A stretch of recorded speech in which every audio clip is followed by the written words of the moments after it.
Arizona Cardinals and the Minnesota Vikings. The Vikings are 3.5 to now. There's a 4 showing up in the market. Favorite here over the Cardinals. So this has come down off the 4 down to the 3.5. And 49 is your total. Steven, if we take a look, this is another one that I put in my account. I will gladly take the 3.5 on the Minnesota Vikings, and I'll run with it. And I think this is a little bit of an overreaction to what we saw from an Arizona Cardinals beatdown of the Saints, where the Saints ran out a shell team, especially on the defensive side of the ball. Offensive side of the ball, all they had was a rookie wide receiver who was their number one. This is, look, is this Arizona team better with DeAndre Hopkins out on the field? It is, for sure. I mean, we saw the chemistry between him and Kyler Murray is undeniable. That is about all they have going for them, I think, at this point. If you look at their defensive metrics, this team has been absolutely pathetic. This is a Vikings team coming off of a bye, going up against a Cardinals defense that is number 31 out of 32 teams, as you know, in drop back success rate defense. And look, the Vikings are going to win a bunch of ugly games. This is probably going to be a sweat all the way to the end. But this Vikings team is better, in my opinion, in just about every aspect of the game as we sit right now and as these teams are currently constructed. You could argue that Kyler Murray is better than Kirk Cousins. I'm not going to get in that debate with you. I think they're two different types of players. If we look at number one receivers, you're obviously going to favor the Vikings. If you look at the running back position, you're obviously going to favor the Vikings. If you look at the pass rush, you're going to favor the Vikings. I think there's a whole bunch here that just points to Minnesota and a sentiment coming out of this Cardinals win over, on an island game where everyone got to see it and everyone got to see the highlights and there was no competition for it, that this line got too short.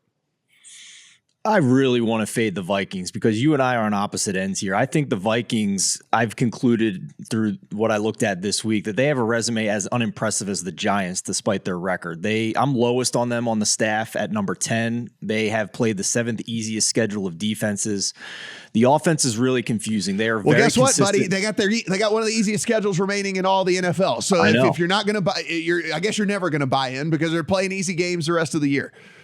Yeah, I mean, this offense is confusing to me for Minnesota. They're very consistent moving the ball, but they lack explosive plays. You combine that with the defense that's not playing well. They're near the bottom of the league in yards per play allowed. So that on paper to me makes it a difficult spot to back a team to cover more than a field goal here. But at the same time, I hate Arizona because they had 2 pick sixes last week, and they didn't win by 14 points. They lost by fewer than that because they got outgained significantly in yards per play. They allowed 7.0 yards per play to an Andy Dalton offense that was lacking wide receivers due to injuries. So I thought at the beginning of the week I was going to jump on this Vikings line with you, Matt, when it was 6.5 on the look ahead, and now we're down to 3.5, I think. But Arizona's just as bad. I'm confused about this game, so maybe Adam can convince me one way or the other. Adam, this guy's over here talking about they lack explosive plays. Justin Jefferson is second in the league in 20-plus yard receptions. He's second in the league in 30-plus yard receptions. He's third in the league in 10-plus yard receptions. He's third in 30-plus yard receptions. I mean, I'm just saying. Well, then it's play calling then because they're in the middle of the league in yards per play. They should be higher than that. I don't know if it's conservative play calling or what, but they're in the middle of the league in yards per play. Adam, play devil's advocate at least then for a second, and because I don't know what your feelings are, so I do want you to play devil's advocate here.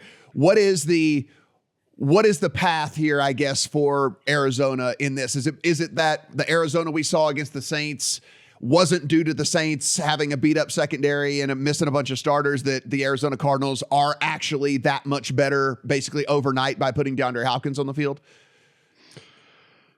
I'm not buying in on that side of it. I'm not buying in on the Arizona is better with DeAndre Hopkins. I think it's obvious that they were going to be better with DeAndre Hopkins, right? So it takes this offense from abysmal to slightly below average.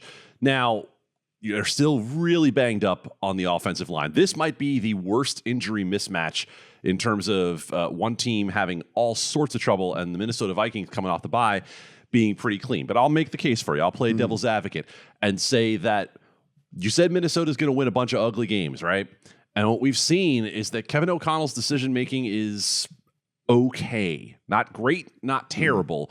There is a backdoor path here for the Arizona Cardinals. And that's what would concern me about the hook. That's what, if this were 3, I think it's a different story than 3.5 for me, because of the fact that I can see where even if you see Minnesota get up by 10 points late in the game, is this a defense I trust to stiffen up and hold Arizona out of the end zone and keep them from, making a mad rush down the field? No, it's not a defense I trust to that level. And all you have to do is look back at the game in London for an example of that, right? Like, look back in London and see that a Saints team that was not running the best of it out there was still able to keep that game close at the end. So that would be my devil's advocate case, is that it's about the Minnesota defense more than the Arizona offense. Yeah, no, and I'm with you. Like the hook, like I said, it's certainly not. It doesn't feel great, right? Like, I mean, it doesn't feel great pushing the button. But I do believe we've just moved a little bit too far. Yeah, to your credit, you are getting the best of the number on the Vikings here. Yeah, I think we moved a little too far off the sentiment of the Cardinals beating down what I consider to be a pretty bad Saints team.